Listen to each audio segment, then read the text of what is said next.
11 मार्च 2022 को पाकिस्तान एयरफोर्स ने फॉर्मली पहला बैच जो कि J-10C के 6 फाइटर एयरक्राफ्ट के ऊपर मुश्तमिल था, उसको पाकिस्तान एयरफोर्स के अंदर शामिल कर लिया। इसके लिए एक सेरेमनी भी कंडक्ट की गई कामरा एयरबेस के ऊपर, और इस सेरेमनी के अंदर पाकिस्तान आर्म फोर्सेस की तमाम लीडरशिप ने शिरकत की और उसके साथ साथ प्राइम मिनिस्टर इमरान खान ने भी इसमें शिरकत की।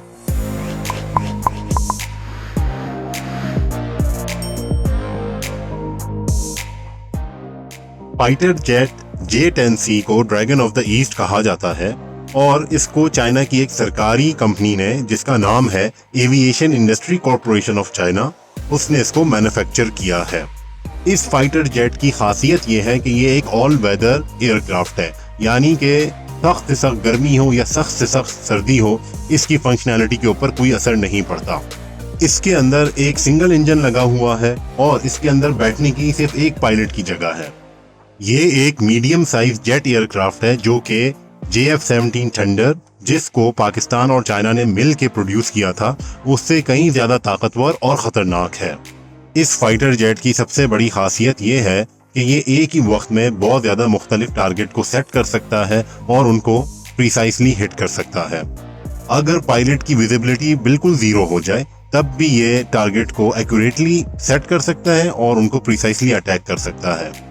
उसकी वजह यह है कि इसका जो रेडार सिस्टम है वो बहुत ज़्यादा एडवांस है और उसको जो ब्लॉक करने के लिए टेक्नोलॉजी इस्तेमाल होती है, यानी कि कॉम्प्लेक्स इलेक्ट्रोमैग्नेटिक एनवायरनमेंट क्रिएट किया जाता है, तो वो इसके ऊपर बिल्कुल असरअंदाज नहीं होता, जिसकी वजह से ये जो है बहुत ही ज़्यादा एडवांस हो जाता है और ये अपने टारगेट को आसानी से हिट कर सकता है, चाहे पायलट को नज़र आ रहा हो टारगेट या नहीं आ रहा हो। ट्रेडिशनली पाकिस्तान एयरफोर्स हमेशा से F-16 एयरक्राफ्ट के ऊपर रिलाई करती थी,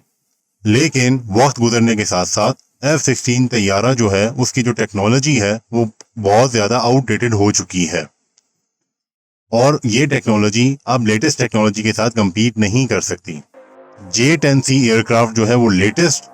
टेक्नोलॉजी के ऊपर बनाया गया है और वो बहुत ज्यादा पावरफुल है प्रीवियस F-16 टेक्नोलॉजी से। रिसेंटली हमने ये देखा था कि इंडिया ने रीजन के अंदर बैलेंस ऑफ पावर आउट कर दिया है जब उसने लेटेस्ट रफील एयरक्राफ्ट फ्रांस से इंपोर्ट किए थे। पाकिस्तान ने J-10C अपनी फ्लीट के अंदर शामिल करके ये थ्रेट इंडिया का न्यूट्रलाइज कर दिया है। J-10C चूंकि चाइना का लेटेस्ट तैयारा है, तो पाकिस्तान इस तैयारे की इंपोर्ट के साथ पहला चाइना का कस्टमर बन गया है J-10C एयरक्राफ्ट जहाज का। इसी चीज को मद्देनजर रखते हुए जो चीफ गेस्ट थे सेरेमनी में, यानी इमरान खान, उन्होंने चाइना का शुक्रिया अदा किया है और ये कहा है कि चाइना ने रिकॉर्ड टाइम के अंदर, यानी कि 8 महीने के अंदर अंदर पाकिस्तान को इस तैयारे की डिलीवरी की। साथ साथ इमरान खान ने number 15 squadron of Pakistan army का भी शुक्रिया अदा किया कि उन्होंने रिकॉर्ड टाइम के अंदर इस जहाज को अपनी फ्लीट के अंदर शामिल किया। आखिर में इमरान खान ने कौम को मुबारकबाद देते हुए ये कहा कि ये जो खुशी है कौम के लिए, ये पहले 40 साल पहले हुई थी जब पाकिस्तान ने अमेरिका से F-16 तैयारे हासिल किए थे और अब ये खुशी 40 साल के बाद J-10C फाइटर जेट की सूरत में पाकिस्तानी कौम को मिली है। इन दी एंड मेरा अपना ज़ाती ओपिनियन यही है कि J-10C पाकिस्तान की इस वक्त ज़रूरत थी और पाकिस्तान ने सही वक्त पर सही फैसला करके इस फाइटर जेट को हासिल किया है। इस फाइटर जेट की वजह से इंडिया का जो एयर थ्रेट था राफेल एयरक्राफ्ट की सूरत में, वो ऑटोमेटिकली न्यूट्रलाइज हो गया है और balance of power in the air space maintain हो गया है।